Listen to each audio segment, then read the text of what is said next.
današnjem vrtincu, kot obljubljeno, o javnih delih. Kar nekaj novosti se namreč obeta na tem področju, mnoge so tudi že sprejete. No, več o tem z Aleksandro Gosak iz območne službe Zavoda za zaposlovanje. Gospa Gosakova, dobro jutro. Dobro jutro. Do sedaj smo bili nekako navajeni, če lahko rečemo, pri javnih delih na zelo širok spekter določil, predpisov, kdo je upravičen do udeležbe v javnih delih. Če naštejem, na primer, le nekatere, ki smo jih običajno izpostavljali, brezposelni mlajši od 30 let, starejši od 50 let, brezposelni Romi, brezposelni invalidi, brezposelni po prestajanju zaporne kazni in tako dalje. Običajno je bila ta doba določena tudi na 6 mesecev. Sedaj je zelo posplošeno in poenoteno na dolgotrajno brezposelne osebe, ki so več kot 1 leto neprekinjeno prijavljene v evidenci brezposelnih oseb. Se je torej nabor zmanjšal ali razširil ljudi upravičenih do udeležbe v javnih delih? Ne bi rekla niti eno, niti drugo. V bistvu nabor bo še vedno širok, tako med starimi ciljnimi skupinami, kot med novo, ki je prišla v veljavo z spremembo zakona o urejanju trga dela, ki je prišel v veljavo v juliju letos, ki določa v bistvu, da je ciljna skupina, torej oseba, ki se lahko vključi v javno delo, dolgotrajno brezposelna oseba. In to je tisti termin, ki ga bomo v bodoče uporabljali. Nabor bo enak zaradi tega, ker tako med starimi ciljnimi skupinami kot med novimi, torej dolgotrajno brezposelnimi osebami, imamo ogromno ljudi, ki javna dela potrebujejo. Če imate kakšno vprašanje v povezavi z javnimi deli, kar lepo telefona v roke in pokličite na telefonski številki, ti se boste večkrat izpisali tudi na vašem zaslonu. Včeraj je bilo to povabilo dejansko tudi objavljeno. Kaj prinaša, kaj določa? Ja, torej končno je bilo včeraj javno povabilo objavljeno. Zelo veseli so ga verjetno prijavitelji, ki so zelo čakali na to objavo. Javno povabilo je ponovno objavljeno za koledarsko leto, za leto 2014. Prinaša nekaj novosti, torej tako kot smo že omenila ciljne skupine. Ciljna skupina se bistveno spremeni. In pa ena bistvena novost, in sicer, da bodo lahko izvajalci oziroma prijavitelji, ki razmišljajo o socialnem podjetništvu, prijavili program za razvoj, za ustanavljanje socialnega podjetja ali pa tisti, ki že imajo ustanovljeno socialno podjetje, za razvoj novih dejavnosti v socialnem podjetju. Torej na tem področju več delovnih mest, če lahko razumemo? Vsi jih obetamo. Nekoga imamo tudi že na telefonski liniji. Lep pozdrav. Dobro jutro želim. Dobro jutro, izvolite. Ja, jaz bi vprašala v zvezi z javnimi deli. Namreč jaz sem bila 4 leta v javnih delih, pa mi je ta mandat potekel, imam status invalidne osebe in me zanima, če bi bila možna ponovna vključitev v javno delo in pa kaj pomeni dolgotrajno brezposelni, koliko časa morajo biti prijavljeni na Zavod za zaposlovanje. Najlepša hvala za vaše vprašanje. Še en telefonski klic bo sprejela. Lep pozdrav. Ja, dobro jutro. Dobro jutro, izvolite. Gledalci iz Ljubljane. Jaz imam pa izkušnjo, ker sam sem že več kot 10 let prijavljen na Zavodu za zaposlovanje. Od vsem tem času nisem prišel zraven do javnih del in iščem temeljito zaposlitev, pa ne gre, tako da v to skoraj ne verjamem, da bomo lahko prišli vsi na vrsto na javna dela, ker enostavno sam doživljam katastrofo. Najlepša hvala za vaše vprašanje in tudi mnenje. Če se najprej posvetiva klicu gledalke, 4 leta zaposlena preko javnih del. Pravila v povezavi z javnimi deli so se močno spreminjala dejansko vsako leto. Kaj prinaša ta nova določba? 1 leto samo javna dela, 2 leti javnih del. Kakšne so torej možnosti za našo gledalko? Ja, torej vključitev v javno delo je možna 1 leto. Razen za posebne kategorije oziroma skupine ljudi, med katere spada tudi gospa, torej za invalide, za osebe, ki so po narodnosti Romi, za osebe moške starejše od 58 let, ženske starejše od 55 let in pa tiste osebe, ki so bile vključene v programe javnih del z namenom opravljanja osebne asistence. Torej te kategorije oziroma te osebe imajo možnost po 1 letu biti vključene v javne dela še 1 leto. Ponovno vključene. Ponovno vključitev v bistvu pomeni, da se vključi v javna dela v roku, ki je manjši od 6 mesecev od zadnje vključitve. Zdaj, gospa, sicer ne vem, v kakšnem obdobju je bila, ampak definitivno pred prvo vključitvijo v javna dela mora, torej zdaj po novem zakonu in po novi opredelitvi ciljne skupine, biti oseba dolgotrajno brezposelna. Ne glede na to, če ima oseba status invalida. Se pravi, da če nekako praktično povemo, nekdo je eno leto delal preko javnih del, ne sodi v to skupino, ki imajo možnost nadaljevanja še za eno leto, torej mora biti spet vmes eno leto brezposeln. Vsaj eno leto, tako. Gospod, ki je klical, je spraševal o tem, da že 10 let išče, verjetno bo s tem zožanjem predpisov ali pa razširitvijo konec koncev, tudi on lažje dobil glede na to, da ni sedaj teh prioritetnih skupin za udeležbo v javnih delih. Ali pač?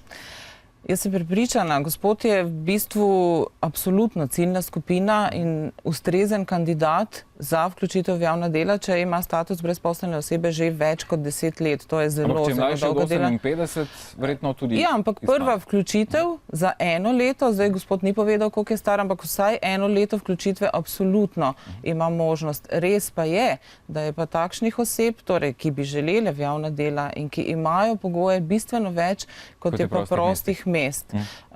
Jaz gospodu predlagam, da se absolutno pogovori s svojo svetovalko, ji pove, jaz sem prepričana, da ga bo napotovala na razgovore za javna dela, je pa tako, da pa je pač izvajalec potem tisti, ki izmed napotenih oseb izbere tisto, ki mu pač najbolj ustreza.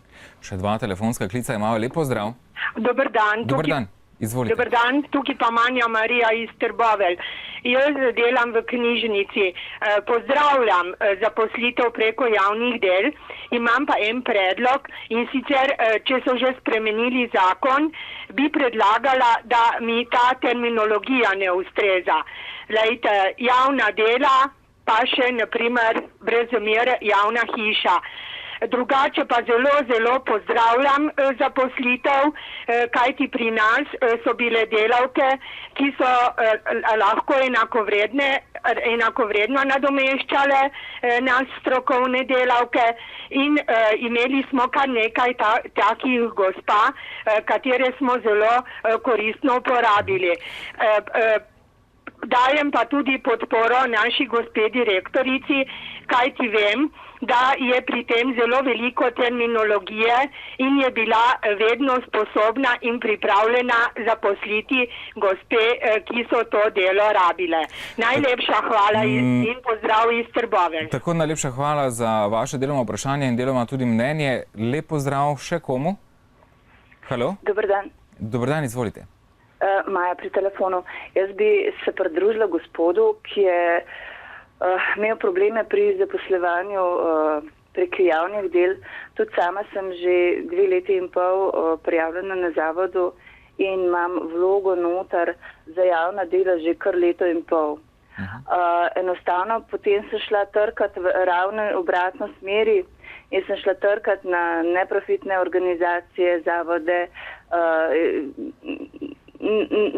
na društva neprofitne in tako naprej in sem v bistvu naletela na gluha ušesa, ali ne poznajo tega, ali pravijo, da jim mestna občina Ljubljana ker so oni ustanovitelji, da jim ne dovoli zaposlovanja in to je en tak začaran krog, v katerega v bistvu ne moreš.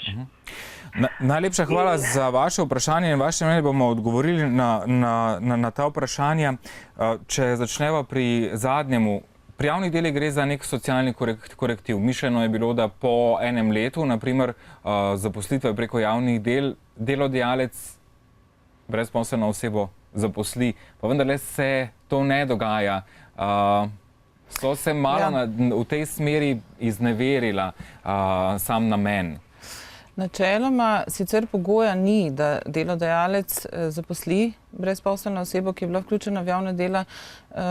V bistvu to izhaja iz statusa prijaviteljev. To so neprofitne zavodi, organizacije, društva, ki dejansko nimajo nekih velikih možnosti zaposlovanja.